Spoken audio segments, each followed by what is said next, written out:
Gabriel Van Helsing has been ordered by the Vatican to search out and destroy Count Vladislaus Dracula, an assignment that doesn't make Van Helsing very happy. He is tired of killing monsters for the church, only to be branded by the public as a murderer with a price on his head. He also wishes that he had back his memories, something that was taken away from him due to his previous sins. Cardinal Ginette explains that this assignment is important because, 450 years ago, a Transylvanian knight named Valerius the Elder promised God that his family would never rest nor enter heaven until they vanquished Dracula. However, Dracula still lives. But only two of Valerius's descendants, Princess Anna and Prince Velkan, remain. The Valerius family is running out of time, and the church is committed to saving their souls.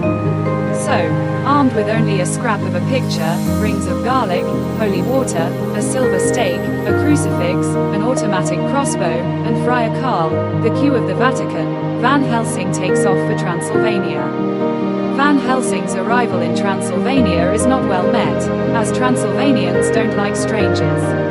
As Princess Anna challenges their business there, Van Helsing notices three harpies flying towards them. They are Dracula's three brides, Elira, Marischka, and Verona. It's obvious that they are trying to nab Anna. In fact, they succeed in carrying her off several times. But Van Helsing manages to get her back. He finally destroys Marischka by dipping his crossbow in holy water before shooting her with a dart. Oddly, the villagers are angry with Van Helsing for killing Marischka. They explain that the vampires only kill 1 or 2 a month to satisfy their needs. Now, thanks to him, they will kill more out of revenge. Dracula isn't happy about it either. Not only is he now short one bride, but a year ago, after setting up Victor Frankenstein with his own laboratory, the villagers set Frankenstein's monster on fire, and Dracula needed the monster in order to give life to his offspring. Dracula's children are born dead and must be animated. Then, just a few days ago, Velkan Valerius destroyed Dracula's werewolf with a silver bullet, although it cost Velkan his life when the werewolf grabbed him just before he fell over a steep cliff. Grateful that Van Helsing saved her life and destroyed Marischka, Anna takes Van Helsing and Karl back to the castle where the Valerius family has lived for hundreds of years following Dracula's human death. That evening, Anna wants to go out vampire hunting. But Van Helsing, preferring to wait until daylight, sprays her with knockout spray. When Anna later awakens, the halls are dark and Van Helsing is nowhere to be found. Still, someone is there. It's a werewolf, but not just any werewolf. It's her brother, Velkan. Apparently, Velkan was bitten by the werewolf on the way down, survived the fall, and now he is a werewolf, too. When the moon suddenly goes behind a cloud, Velkan changes from werewolf back to himself just long enough to warn Anna. Then the moon comes out, and he changes back into a werewolf and lunges at her. Van Helsing appears and fires a shot at Velkan, but he leaps out the window. Van Helsing follows. Just when Van Helsing gets a clear shot at Velkan, Anna stops him to let him know that Dracula supposedly has a cure for werewolfism. Van Helsing agrees to help Anna look for the antidote and try to save her brother. Velkan's trail leads them to Castle Frankenstein where Dracula, Igor, and the dwergy, ugly little creatures that work for Dracula, have strapped Velkan to Dr. Frankenstein's machine and are trying to harness his life energy to animate Dracula's babies. Lightning strikes and Velkan's life force flows into the baby vampires who start to hatch. Thousands of them. Van Helsing starts shooting at them. Dracula gets really mad and starts attacking Van Helsing. Van Helsing stabs Dracula with the silver stake, but it doesn't work. The stake needs to be made of wood. Elira, Verona, and the babies fly into the village so that the brides can teach the babies how to feed. Suddenly, all the vampire babies start to explode. The animation hasn't been successful. Dracula orders Velkan to kill Van Helsing and Anna. In their escape from Castle Frankenstein, Anna and Van Helsing fall into a subterranean cave where the Frankenstein monster has been hiding. Van Helsing shoots him with a tranquilizer dart but refuses to kill him because he can sense that the monster is not evil. Van Helsing will only kill evil beings. Before he passes out, the monster explains that he is the key to Dracula's research, that he is the one thing that Dracula needs in order to bring life to his brood. Even though the last hatchlings died, Dracula has thousands more waiting birth, he says. Suddenly, they notice that they are being watched by Vulcan. Knowing that Dracula will soon know their whereabouts, Van Helsing tries to take the Frankenstein monster back to Rome for protection, but they are attacked by Verona, Illyria, and Vulcan. Van Helsing destroys Verona and gets a silver bullet into Vulcan, who later dies in Anna's arms. Unfortunately, Vulcan also managed to bite Van Helsing. Illyria picks up Anna and flies her back to Dracula while Van Helsing, Karl, and the monster are forced to walk.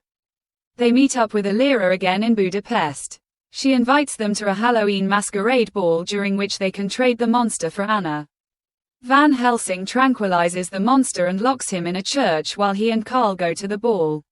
At the ball, while Dracula dances with Anna, he tries to talk her into becoming his bride. But Anna will have none of it. Van Helsing rescues Anna, but their escape is thwarted when Igor triumphantly brings in the Frankenstein monster. Everyone at the ball turns into vampires and goes after Van Helsing, Karl, and Anna, forcing them to jump out a window.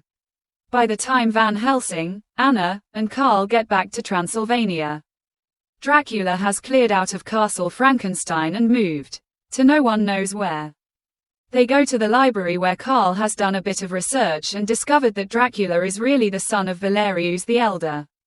The whole problem started when Dracula was murdered in 1462 by the left hand of God. When he died, Dracula made a covenant with the devil and was given a new life that could only be sustained by drinking blood.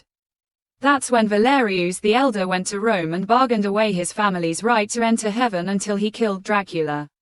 Dracula being his son, however, Valerius was unable to kill him. So he banished him to an icy fortress through a door with no means of escape, until the devil gave wings to Dracula. So where is this door?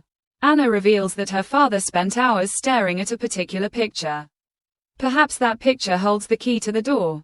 On the door is an inscription in Latin which Karl tries to read but cannot finish because a piece is missing.